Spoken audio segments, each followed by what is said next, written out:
Hello and welcome to the Tempo Storm Deck Spotlight series. The Year of the Dragon has just begun and the meta still needs some time before it will settle completely. We've seen a lot of new decks since launch, and we're going to be taking a look at one of those right now, Fatigue Shaman.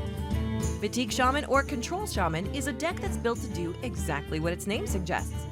It runs its opponent out of all resources using board clears and removal such as Hagatha Scheme, Lightning Storm, and Hex, and then uses the newly released Archivist Elysiana to generate enough value to win during the late game and avoid fatigue. This deck is definitely fun and unique, but it remains uncertain whether this deck will actually be good as the meta further develops. Since Aggro's had a rebirth with this expansion, it seems possible that many of those decks are too fast for Fatigue Shaman to deal with. Regardless of whether Fatigue Shaman remains popular or not, the deck is certainly unique and a ton of fun to play.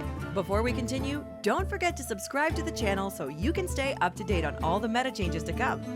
Alright, now let's jump into Fatigue Shaman's win conditions. Fatigue Shaman's primary win condition is, unsurprisingly, fatiguing its opponent. That means that in many cases, the key to victory is surviving as long as possible to get your value engines online in the late game. As mentioned, it uses Archivist Elysiana to generate a ton of value in the final stages of the game to avoid fatigue itself, and in the meantime uses the best Shaman spells available to make it to the late game. It's also worth noting that more lists will run Hagatha the Witch and Shudderwalk as additional value engines. While winning through fatigue is the general game plan in a lot of the matchups, keep in mind that your win condition against aggro decks is fending off their first wave of aggression. Usually once they run out of cards, a minion of yours, like Walking Fountain, will be able to stick on the board and pressure them out of the game before they reach fatigue. With aggro being fairly popular right now, this is a situation you'll encounter frequently, so be prepared for it. Against aggressive decks, the key is always survival. Luckily, this deck has plenty of tools to help you do just that. Use board clears like Lightning Storm and Hagatha Scheme efficiently. Don't be too greedy with them, however, since aside from Rogue, many aggro decks lack the ability to refill their hand. Simply killing a few minions with one Lightning Storm is often enough to grind them out of resources. Always opt to use Lightning Storm over Hagatha Scheme where possible, since Hagatha Scheme only gets better with time, as opposed to Lightning Storm, which is only good at clearing smaller minions. Don't be afraid to hex a smaller minion in these matchups either, as repetitive damage from smaller minions can seriously add up. Finally, make sure to clear your opponent's board before you try to heal up.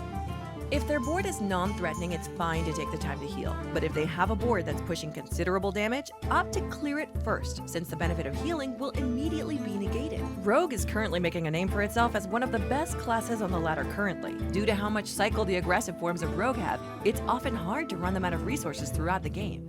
In these matchups, look to remove their boards early and try to stick a few cards on the board to further contest it. Be wary of how much burst they have and do your best to stay out of that range.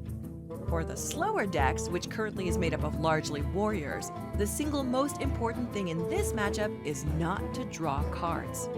Unless you're about to die, under no circumstances should you speed up fatigue for yourself, as this is likely your opponent's win condition.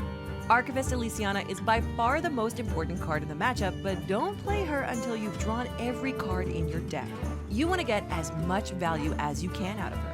When choosing what to put in your deck, choose the greediest and most value-oriented cards offered, like a Ysera.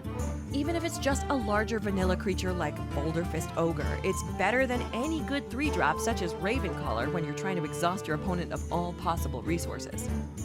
Finally, try to get value out of cards that are generally unusable in a matchup like this.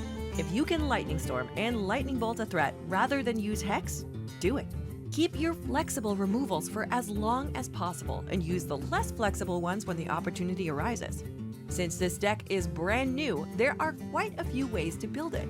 There currently aren't any tech options since the meta is so volatile, and there's not a standard list for the deck yet.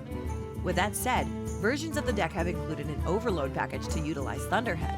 This package will include cards like Zap, Lightning Bolt, and occasionally Feral Spirits. Other variants focus more on healing and have Witch's Brew, Omega Mind, and Walking Fountain. There are only a few core cards that remain constant in more lists, namely the board clears, Hex, and Archivist Elysiana. So while the meta is still developing, feel free to experiment with cards on your own and see what yields the best results. Let us know in the comments if you have anything that's doing particularly well. In conclusion, Fatigue Shaman is a fun, fresh deck for what's currently a fun and fresh meta. Shaman hasn't seen much play in the past few months, so it's nice to see it return with a whole new identity and playstyle. If you enjoyed this video, be sure to leave a like down below and don't forget to subscribe to the channel.